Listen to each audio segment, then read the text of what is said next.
Well, a friend of mine is a well-known speaker, Paul McGee. You might know him. We grew up together in Manchester. And I said, look, Paul, this was a couple of days ago, so I don't normally get nervous before I speak, but speaking to speakers, it's freaking me out. So I said to him, have you got any tips? And he said, don't worry about it, because two things. One is they are the most appreciative audience you'll ever have. Well, nearly. And secondly, they won't judge you as much as they would judge someone like me, because Paul, obviously, that's all he does. I won't today, but I normally start off, if I'm speaking, saying I'm not a speaker. I'm more of a doer. And yes, I'm CEO of a couple of businesses, but I do speaking. And today, we have a world premiere. I've never talked about this subject before. There is no collaboration without connections, and we live in an incredibly disconnected world. It might not seem like it with all the technology around, but I think we've lost the ability to connect to ourselves, to nature, and to other people.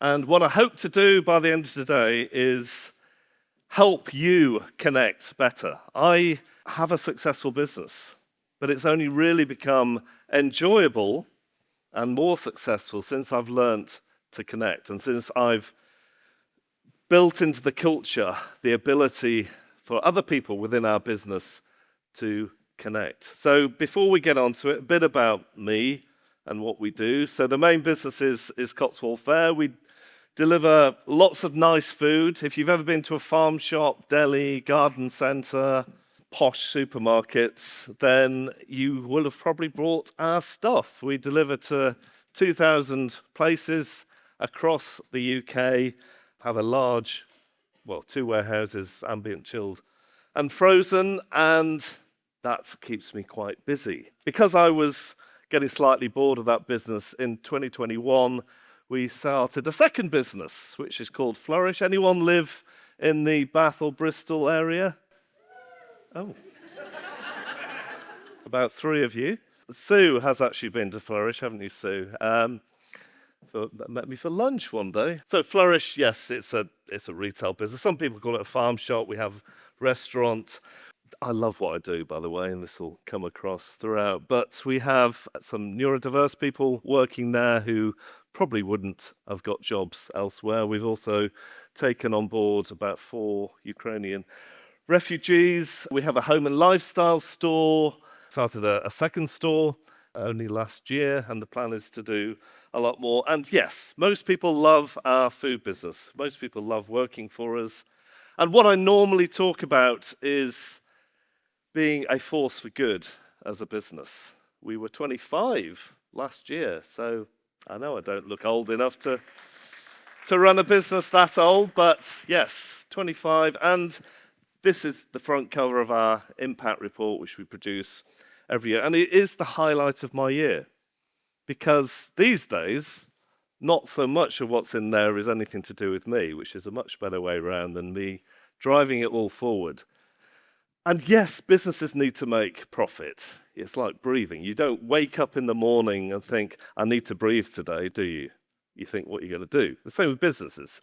Businesses, I think, profit is part of being a business, but it shouldn't be the thing they get up for in the morning. What I get up for in the morning is to make a difference in the world. It's to change people's lives. It's to be as sustainable as possible. It's to have a positive impact on our local communities. And that is my purpose for being. And I think there's probably a common sense of that throughout the room. And it's what I normally talk about. I normally spend my time when I'm talking to CEOs and encouraging them to have a business that is putting people and planets before profit. And the strange thing is, when you do that, actually, you grow faster and you make more profit. So even if you were doing it for the wrong motivation, it's the right thing to do. But I'm not going to talk about that today. because most of you aren't running businesses with 150 people in.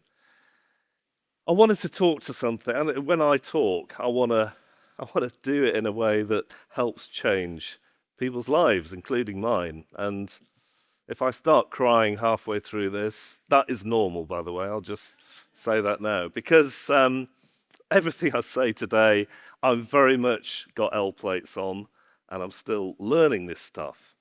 But I've learnt as I've gone through life, and I'm getting on a bit now, that the more we connect with others, with nature, and with ourselves, we'll be more successful, we'll be happier. If we've got a business, we'll have a better business, we'll have more impact in the world. So let's crack on. I'm going to talk initially about how we've become so separated.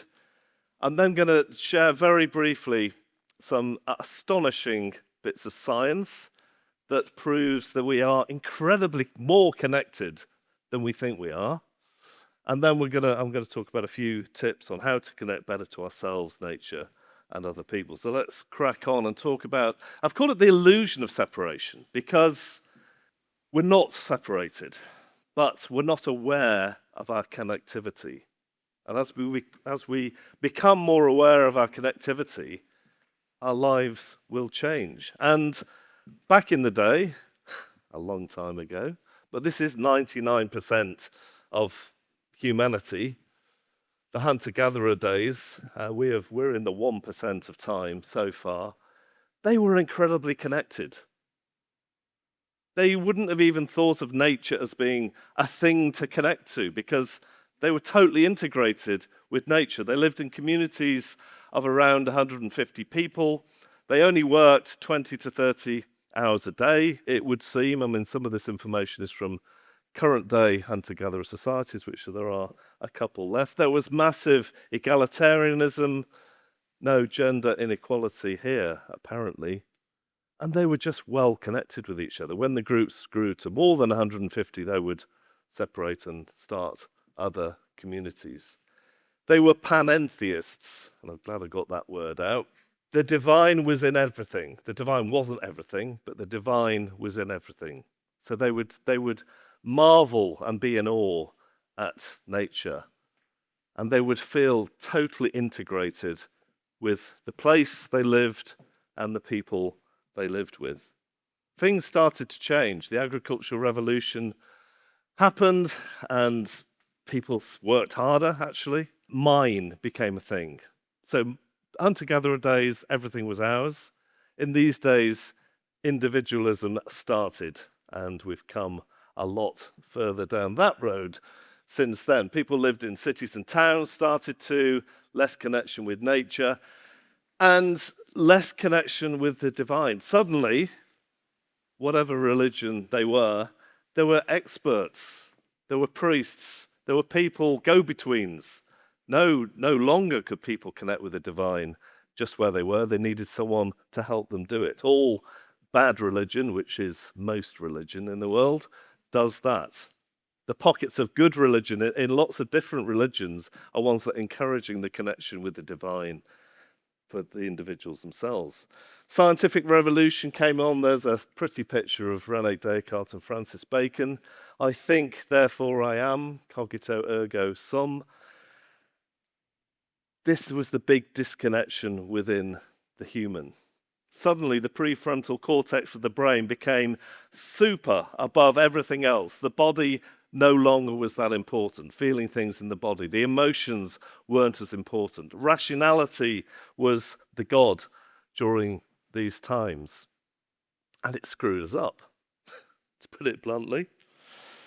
Reducing everything to the mind level, that enabled colonization to happen. It enabled slavery to happen, because no longer were people connecting with their heart, but they were people who took slaves, by the way, thought they were doing the right thing. Bizarrely, how can that be true? You wonder now. But there were people going to church doing it. It's extraordinary.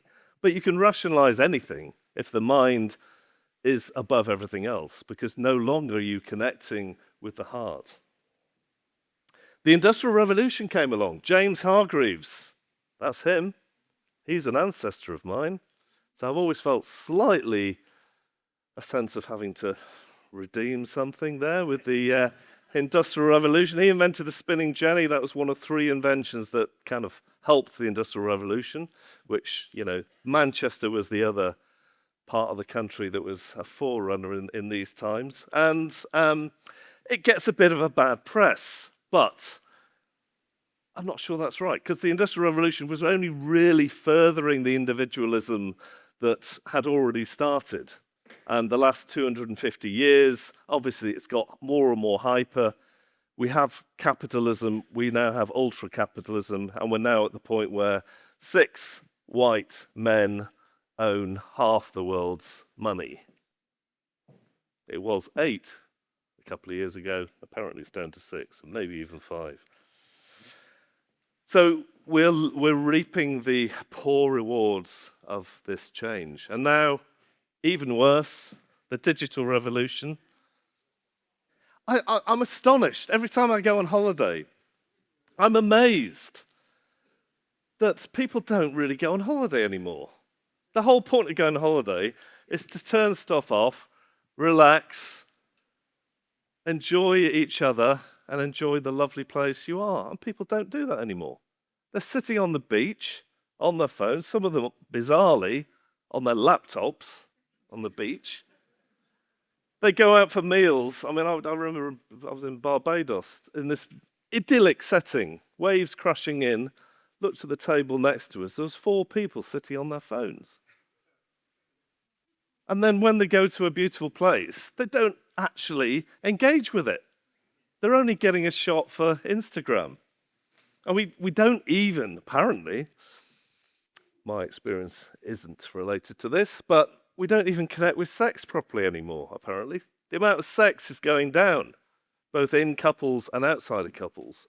And sex is, to some degree, a spiritual event. We can't even connect like that, like we used to. So we are incredibly disconnected. Now, the interesting thing is that science, which used to be proving that connection didn't exist, modern science is saying we are so connected, it's untrue. All these branches of science are showing over the last 20, 30 years that we are connected. We're connected with other humans. We're connected with nature. Some people don't like it because they're coming from the putting everything in a box brigade. They're called, that's scientism. Proper science is looking at the evidence, doing the experiments, and then trusting the results. Scientism is having a closed mind and not doing that. Some of this stuff I'm going to share now very briefly is weird and slightly spooky. But even people like Richard Dawkins seem to be changing. Now, I did zoology at Oxford. He was a university lecturer. I had a huge stand-up row with him in a room of about this number of people. No one else in the room backed me up, but quite a few people afterwards said, "Oh, so glad you said what you said." Well, thanks for your support, guys. Because he was the ultra materialistic, mechanistic scientist. Everything was down to the competition between the genes. Who's read the book, The Selfish Gene, which is required reading when I went to university? The guy seems to have changed a little. It obviously can't be a theory of random chance. If it was a theory of random chance, it couldn't possibly explain why all animals and plants are so beautifully well designed. Now, he wasn't saying that when I was doing zoology. I don't know how much he's changed. Let's hope so, because he was Anyway. I forgot it was being recorded. Right, physics. This is again, I'm not a physicist, I'm a zoologist, not a physicist, but you know quantum physics. All matter is waves and particles, and that blew people away at the time. Einstein called this spooky action at a distance. Particles impact each other when they're separated by hundreds of miles, and sometimes even when they're separated by time. Get your head around that. The American army has people who remote view in different parts, their enemies. How that works, I do not know. But maybe it's something to do with this. But everything isn't as straightforward as we once thought. Plants. Collaboration. The selfish gene is wrong, by the way. There's more collaboration in nature than competition. Trees of different species help each other and give each other nutrients when they're suffering.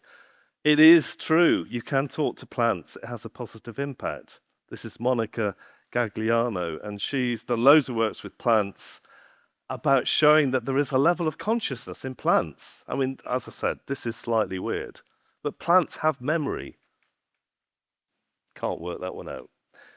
Rupert Sheldrake, anyone heard of him? So he's done work with rats in mazes in one part of the world. Once they solve the maze, rats in another part, totally different part of the world, could solve the maze more easily. What's going on here? Dogs who go to the window when their owners come home. They did some experiments where they tracked where the owner was and got him or her to record the time they decided to come home. The time they decided to come home was when the dog went to the window. Eh? How does that work? There's a guy called the elephant whisperer, Lawrence Anthony, and he created a habitat for elephants. They were being poached, created this lovely area, made them safe over a period of years. And the day he died, these elephants came from miles around and stood outside his widow's house. Not only that, every year on the anniversary, the elephants come back. There's something funny going on here. Has anyone listened to the telepathy tapes podcast? Highly recommend it.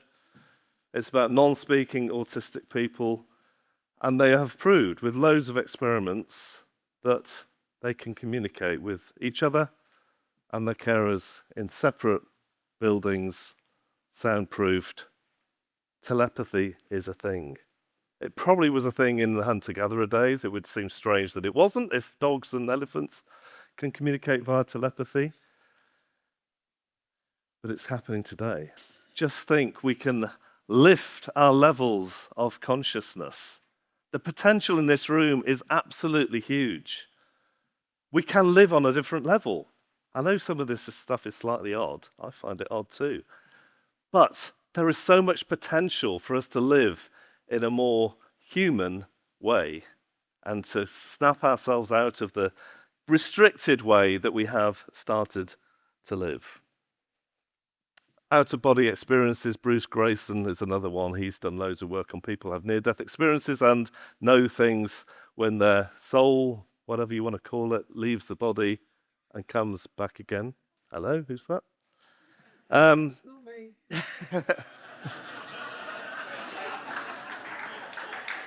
Oh, he was the one, was he, Mike? Yeah. Federico Fagin, he invented the commercial microprocessor. He said, I think the unification of physics and the unification of science and spirituality may be possible. What a statement. It does seem like ancient wisdom is being proved by modern science, which is exciting. So, my story, I ran a purpose-driven business right from the start. We intended to change the world through our business. I hated my own business for 15 years. I really didn't enjoy it. I didn't enjoy getting up to go to work. My business partner left. It was a complete shit show from time to time. Not enough money to pay the wages. All the normal stuff.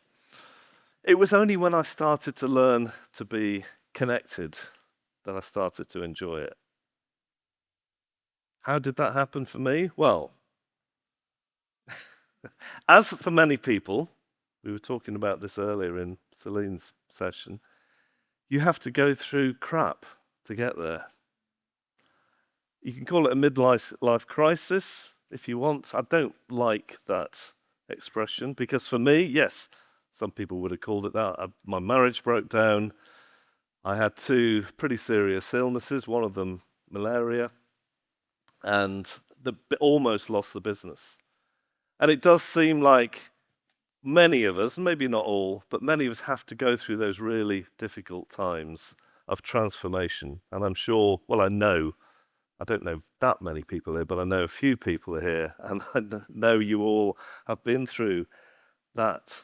And I have a podcast, and 90% plus of my guests have had a really difficult time. It's changed them. They've come out the other side. In fact, I heard an expression only this week, actually. Rather than midlife crisis, midlife chrysalis. How about that? Eleanor Mills, I'll give that to. I've got her coming on the podcast next week. Midlife chrysalis. It's the dark place of transformation. It looks like nothing's happening, but the caterpillar is turning into a beautiful butterfly. It's not all a bed of roses, obviously, since then. But I think what's happening in these difficult times is where the ego is being stripped, the achiever mentality is being changed. We are disintegrating, or we are probably already disintegrated, and it's a process of integration. We are moving into heart consciousness, body consciousness, soul consciousness, away from ego consciousness. And it was the same for our business too. It was, funnily enough, around the same time. Almost lost everything. Half the people who worked for us left because they were the wrong people. We went through an absolute crisis twice in about 3 or 4 years. And look what's happened since. Yes, we've always grown as a business fairly steadily. But since the chrysalis time, it's been transformation. And what's happening during that time is we now have practices in the business that helps people connect to themselves. We do meetings outside. I'm taking our leadership team away to some woods next week to be in nature. We encourage people to connect to themselves and to each other. We have meditation at the start of our meetings. Slightly weird for some people to start with. A couple of ex-corporates on the leadership team struggled initially, but now they all say, fantastic. It took them about 2 years to get used to it, but they love being part of a business where there is connection. So how do we do it? I think these are just 3 tips. Maybe take one of these. Knowing we are small is really important. Helps getting into nature. I mean, did you know if you take a teaspoon of soil, there's more organisms in that teaspoon than there are human beings on the planet. 8.5 billion, whatever it is these days. Looking up into the stars, Milky Way. Knowing we're small. Be inspired by the science. I mean, I have a scientific background. This might not work for anyone, but just pick up some of this stuff that's being talked about. Now, the people that talk about it, some of them have been excommunicated from the scientific community because people don't want to hear about this stuff. But it's happening. And then set an intention to connect. We must connect more than we do currently. And we're fighting against the culture when we do that. So some examples of how we do this. We start our meetings, as I already said, we have a period of quiet. 5 minutes meditation. People have to leave their phones out of the room. Just get away from your bloody phones. I'm probably preaching to the converted here, but it's easy to get sucked back into it, isn't it?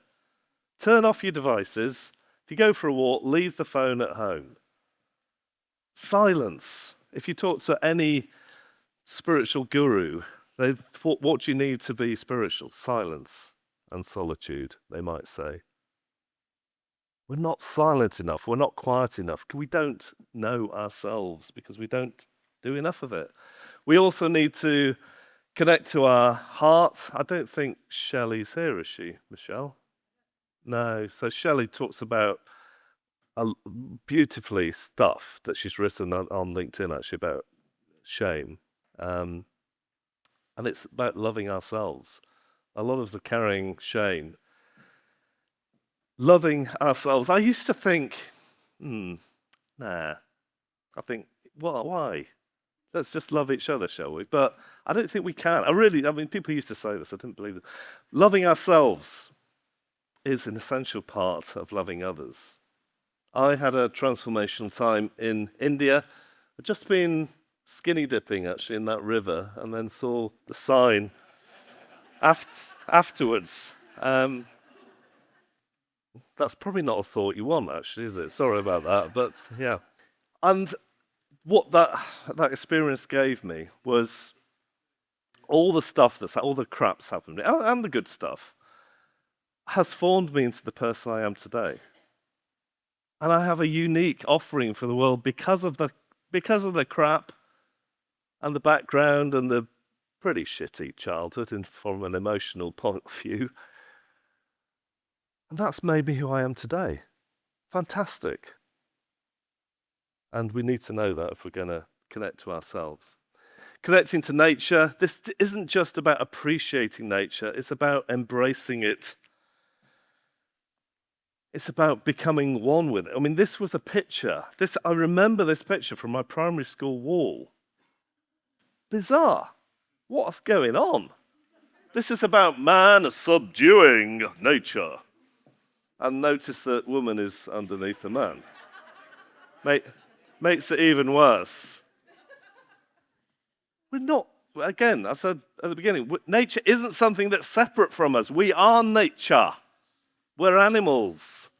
This is more like it, how it should be, but even that's probably not a great depiction. But get out into nature. I know, some of us live in cities and towns, not always easy, but get out into nature more. We did this during COVID. Some people have carried on, some have got back to their old ways. And it's amazing how nature speaks to us. I've had birds talking to me. This year, I had a buzzard. Well, it wasn't the same buzzard, but in 4 different times within 8 days, a buzzard was above me when I was either doing something that I was in flow with or had to make a decision. The buzzard was there, and I haven't seen a buzzard since, which is bizarre. But I had to make a difficult conversation one day, and I was, Friday afternoon, I don't really want to do this before the weekend. Put it off. And unfortunately, the buzzard said, yeah, go on, you better do it. Connecting to others, obviously this is something we may be a little better at. A big moment for me was I put up this slide at a talk, Chamber of Commerce talk, and I was talking about climate change, and I started weeping on the stage. I had no clue what was going on.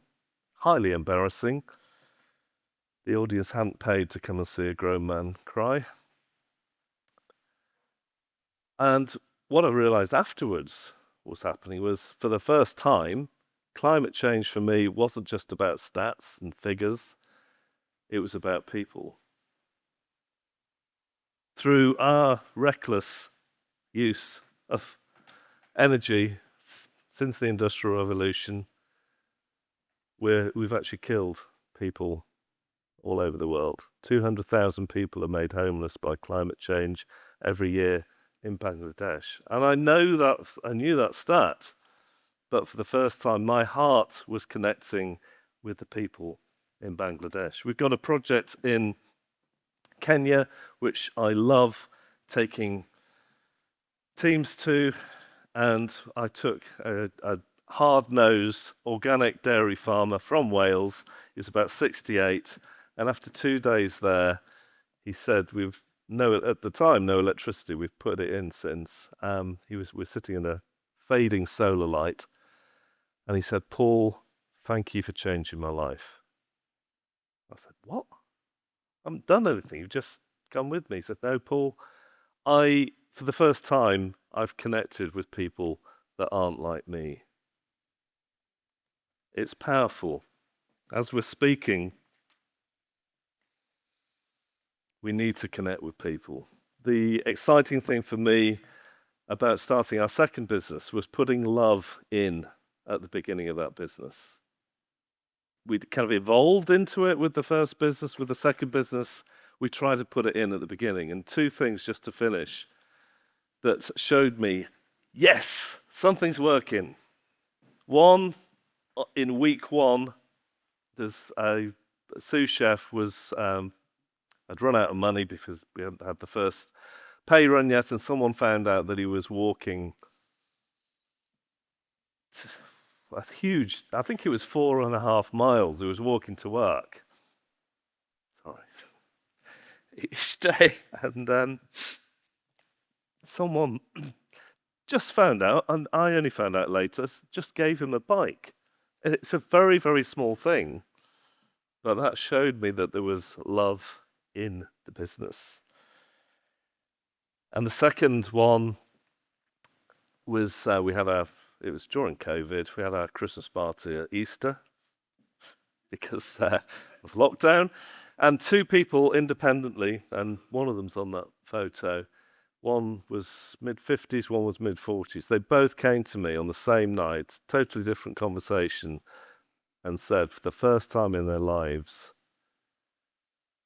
they looked forward to going to work in the morning. Job done.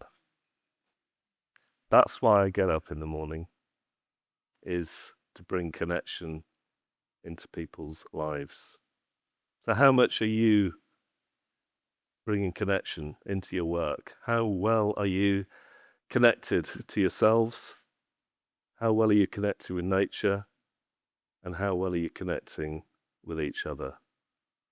If you do take time into the quiet room, maybe just think about your connections this weekend. Thanks for listening.